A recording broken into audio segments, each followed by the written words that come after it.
નમસ્કાર વિદ્યાર્થી મિત્રો, હું દિવ્યેશ ઝીમર ધોરણ 9ના સામાજિક વિજ્ઞાનના ઓનલાઈન લેક્ચરમાં આપ સર્વ વિદ્યાર્થીઓનું હાર્દિક સ્વાગત કરું છું. વિદ્યાર્થી મિત્રો, જળ પરિવહનની અંદર આપણે નદીઓના બેસિન વિશે માહિતી મેળવી હતી, જેની અંદર આપણે લાસ્ટ લેક્ચરની અંદર સિંધુ નદી, બ્રહ્મપુત્ર નદી જેવી નદીઓના બેસિન વિશે આપણે વાત કરીને આવ્યા. ત્યારબાદ આપણે જોયું કે હિમાલયથી ભારતને કયા લાભ થાય છે, હિમાલય આપણને કઈ રીતે ઉપયોગી છે, એ સવાલ પણ ભણીને આવ્યા. આજના આ વિડીયોની અંદર આપણે નર્મદા બેસિન વિશે અને ત્યારબાદ કૃષ્ણા કાવેરી નદીના બેસિન વિશે આપણે ભણીશું. અને આના પછી કોઈ પણ પ્રકારની બેસિન નદીઓના બેસિન વિશે માહિતી મેળવવાનું બાકી રહેશે નહીં. અને ત્યારબાદ આપણે સરોવરની ઉપયોગિતા, જળ પ્રદૂષણ જેવા કોમન સવાલો વિશે અભ્યાસ કરીશું. તો સૌપ્રથમ આપણે વાત કરીએ નર્મદા નદીના બેસિન વિશે. જણાવો વિદ્યાર્થી મિત્રો, આપણને ખબર છે કે નર્મદા નદી ગુજરાતમાંથી થઈને વહે છે અને આ નર્મદા નદી ઉપર સરદાર સરોવર ડેમ બનાવવામાં આવ્યો છે અને એના ઉપર જ સ્ટેચ્યુ ઓફ યુનિટી એટલે કે અખંડ ભારતના ઘડવૈયા એવા શ્રી સરદાર વલ્લભભાઈ પટેલની લોખંડની પ્રતિમાને મૂકવામાં આવી છે. આ નર્મદા નદીનું મૂળ સ્થાન એમ તો મધ્યપ્રદેશના અમરકંટકમાંથી નીકળે છે અને નર્મદા નદી એ ગુજરાતની એક હિસાબે કહીએ તો પાણીની દ્રષ્ટિએ સૌથી મોટી નદી છે. એમ તો ગુજરાતની સૌથી મોટી નદી સાબરમતી છે, પરંતુ વિસ્તારની દ્રષ્ટિએ આપણે કહીએ તો નર્મદા એ સૌથી મોટી નદી છે. બરાબર છે. હવે બીજી વસ્તુ એ પણ છે કે નર્મદા નદીનો સૌથી વધારે લાભ ગુજરાત અને મધ્યપ્રદેશને મળે છે અને નર્મદા નદીની અંદર જે બધી શાખાઓ નદી મળે છે એ શાખા નદીઓની લંબાઈ એટલી વધુ નથી અને આ નદીઓ મોટા ભાગે કાટખૂણે મળે છે. અને નર્મદા નદી અમુક પ્રદેશોમાં વહે છે, ત્યારે અમુક પ્રદેશોમાં રહેલા ઢોળાવને કારણે એ ઘણા વેગથી વહે છે અને ત્યાં જળધોધની રચના કરે છે. હવે વિદ્યાર્થી મિત્રો, આપણે સવાલ જોઈએ નર્મદા નદી બેસિન વિશે જણાવો. 2 અથવા તો 3 ગુણની અંદર આ સવાલ પરીક્ષામાં પૂછી શકાય. મહત્વનો સવાલ છે, આઈએમપી સવાલ છે, ધ્યાન આપજો. નર્મદા નદી મધ્યપ્રદેશના અમરકંટક પાસેથી નીકળીને પશ્ચિમ બાજુએ એક પાટખીણમાં થઈને વહે છે. બરાબર છે. ક્યાંથી નીકળે છે? મધ્યપ્રદેશના અમરકંટક પાસેથી નીકળે છે અને પશ્ચિમ બાજુએ એક પાટખીણમાં થઈને વહે છે. નર્મદા બેસિન મધ્યપ્રદેશ અને ગુજરાતમાં વ્યાપ્ત છે. મધ્યપ્રદેશ અને ગુજરાતમાં વ્યાપ્ત છે એટલે મધ્યપ્રદેશ અને ગુજરાતમાં આ નર્મદા બેસિનનો લાભ વધારે મળે છે. આમ નર્મદા નદીની લંબાઈ લગભગ 1312 કિલોમીટર જેટલી છે. નર્મદા નદીની શાખા નદીઓની લંબાઈ વધુ નથી, જેને કારણે મોટા ભાગની નદીઓ કાટખૂણે મળે છે. આ જે નર્મદા નદીની શાખા નદીઓ છે, આ નર્મદા નદીની શાખા નદીઓની લંબાઈ એટલી બધી મોટી નથી, જેને કારણે જે નર્મદા નદીને બીજી નાની નાની શાખા નદીઓ મળે છે તે કઈ રીતે મળે છે? કાટખૂણે મળે છે. નર્મદા નદી જબલપુર પાસે સંગેમરમરના ખડકાળ પ્રદેશમાંથી વહે છે.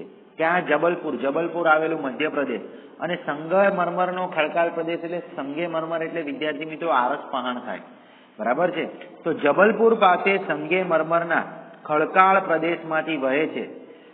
તે પ્રદેશોમાં ઢોળાવને કારણે તે તીવ્ર વેગથી વહે છે અને જ્યાં ધુઆધાર નામના જળધોધની રચના થયેલ છે. બરાબર છે. મધ્યપ્રદેશની અંદર જબલપુર પાસે કે સંગેમરમરના ખડકાળ પ્રદેશમાંથી વહે છે.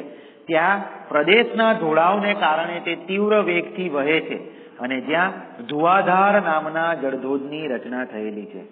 જ્યારે નર્મદા નદી જળધોધના વિસ્તારમાંથી વહે છે ત્યારે તે અનુપમ પ્રાકૃતિક સૌંદર્ય ધરાવે છે. આ નર્મદા નદી જળધોધના જે વિસ્તારમાંથી વહે છે, બરાબર છે, ત્યારે તે અનુપમ પ્રાકૃતિક સૌંદર્ય ધરાવે છે. અને નમામિ દેવી નર્મદે, બરાબર છે, આપણે અહીંયા તો નર્મદા નદીનું ઘણું મોટું મહત્વ છે. એનું ધાર્મિક મહત્વ પણ છે અને નર્મદા નદી આપણને એટલી જ ઉપયોગી છે કારણ કે એમાંથી જળ વિદ્યુત ઉત્પન્ન થાય છે, સિંચાઈનું પાણી મળે છે, જળ સરોવરો ઊભા થયા છે, નહેરો મળે છે અને આ નર્મદા નદી એક પર્યટક સ્થળ તરીકે પણ આપણા ગુજરાતને ઘણું બધું લાભ કરાવે છે. તો વિદ્યાર્થી મિત્રો, આ ટૂંકનું નથી નર્મદા નદી બેસિન વિશે. હવે આપણે નેક્સ્ટ સવાલ તરફ આગળ વધીએ, જેનું નામ છે કૃષ્ણા બેસિન અને કાવેરી બેસિન. વિદ્યાર્થી મિત્રો, કૃષ્ણા અને કાવેરી નદી, આ કૃષ્ણા અને કાવેરી નદી, કૃષ્ણા નદી આપણે મહારાષ્ટ્ર, કર્ણાટક, આંધ્રપ્રદેશમાં ફેલાયેલી છે, જ્યારે કાવેરી નદી પણ એ જ પ્રમાણે મહારાષ્ટ્રમાંથી નીકળી કેરળ, કર્ણાટક, તમિલનાડુમાં એ ફેલાયેલી છે. હવે આપણે જોઈએ તો આ કૃષ્ણા નદી વિશે આપણે વાત કરીએ તો કૃષ્ણા નદી એ મહારાષ્ટ્રના પશ્ચિમ ઘાટના મહાબળેશ્વર પાસેથી નીકળે છે. બરાબર છે. ક્યાંથી નીકળે છે? તો કે ભાઈ પશ્ચિમ ઘાટના મહાબળેશ્વર પાસેથી નીકળે છે. કૃષ્ણા નદીને એની શાખાઓમાં તુંગભદ્રા, કોયના, ઘાટપ્રભા, મુશી તથા ભીમા વગેરે શાખા નદીઓ મેળવે છે. કૃષ્ણા નદીની લંબાઈ લગભગ 1400 કિલોમીટર જેટલી લંબાઈ એ ધરાવે છે. તો કૃષ્ણા નદી મહારાષ્ટ્રના પશ્ચિમ ઘાટના મહાબળેશ્વર પાસેથી નીકળે છે. કૃષ્ણા નદીને મળતી શાખા નદીઓમાં તુંગભદ્રા, કોયના, ઘાટપ્રભા, મુશી તથા ભીમા છે.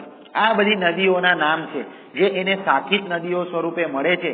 એ શાખી નદીઓના નામ તુંગભદ્રા, કોયના, ઘાટપ્રભા, મુશી અને ભીમા છે. કૃષ્ણા નદીનું બેસિન ક્ષેત્ર કયા વિસ્તારોમાં એ વધારે ફેલાયેલું છે? તો મહારાષ્ટ્ર, કર્ણાટક અને આંધ્રપ્રદેશમાં ફેલાયેલું છે.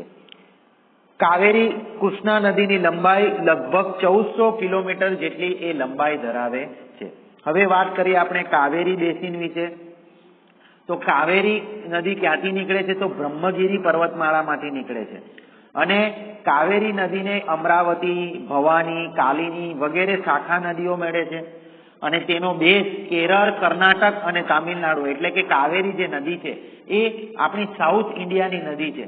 બરાબર છે. એ સાઉથ ઇન્ડિયાના જે મુખ્ય પ્રદેશો છે જેમ કે કેરળ, કર્ણાટક અને તામિલનાડુ, એ પ્રદેશોની અંદર આ કાવેરી નદીઓનું બેઝિન વધારે પ્રમાણમાં વિસ્તરેલું છે. નાની નદી છે, એની લંબાઈ લગભગ 760 કિલોમીટર જેટલી છે.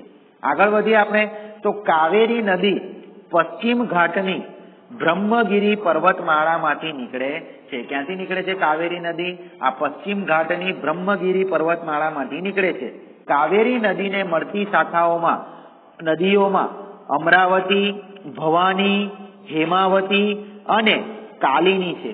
બરાબર. એને જે શાખા નદીઓ મળે છે, 4 શાખા નદીઓ મળે છે. કઈ કઈ?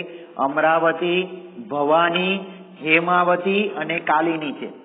કાવેરી બેસિન કેરળ, કર્ણાટક અને તમિલનાડુમાં ફેલાયેલું છે. કાવેરી બેસિન ક્યાં ફેલાયેલું છે? કેરળ, કર્ણાટક અને તામિલનાડુમાં. કાવેરી નદીની લંબાઈ લગભગ 760 કિલોમીટર જેટલી છે. કેટલી છે કાવેરી નદીની લંબાઈ? 760 કિલોમીટર છે. કાવેરી નદી તમિલનાડુના કુડલુરના દક્ષિણમાં બંગાળાની ખાડીને મળે છે. ક્યાં મળે છે કાવેરી નદી? એ કુડલુરના દક્ષિણમાં કાવેરી પટ્ટનમથી બંગાળાની ખાડીને મળે છે.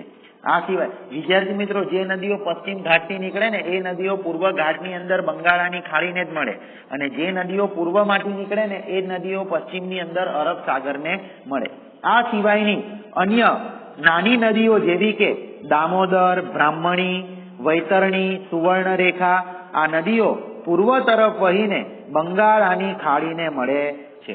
બરાબર છે. તો વિદ્યાર્થી મિત્રો, આ સવાલ હતો આપણો કૃષ્ણા બેસિન અને કાવેરી બેસિન વિશે. મહત્વનો સવાલ છે. એની આગળ આપણે નર્મદા નદીના બેસિન વિશે વાત કરી ગયા. બંને સવાલો ખૂબ મહત્વના છે, વાંચીને તૈયાર કરી નાખજો. વિદ્યાર્થી મિત્રો, આજના વિડીયોની અંદર બસ આટલું જ. નેક્સ્ટ વિડીયોની અંદર આપણે જે સરોવર, ભારતના સરોવરો, એની ઉપયોગિતા વિશે જોઈશું. વિડીયો ગમ્યો હોય તો એને લાઈક કરો, શેર કરો, સબસ્ક્રાઇબ કરો. જોતા રહો ત્રિનેન ક્લાસીસની ચેનલને. Thank you. જય હિન્દ.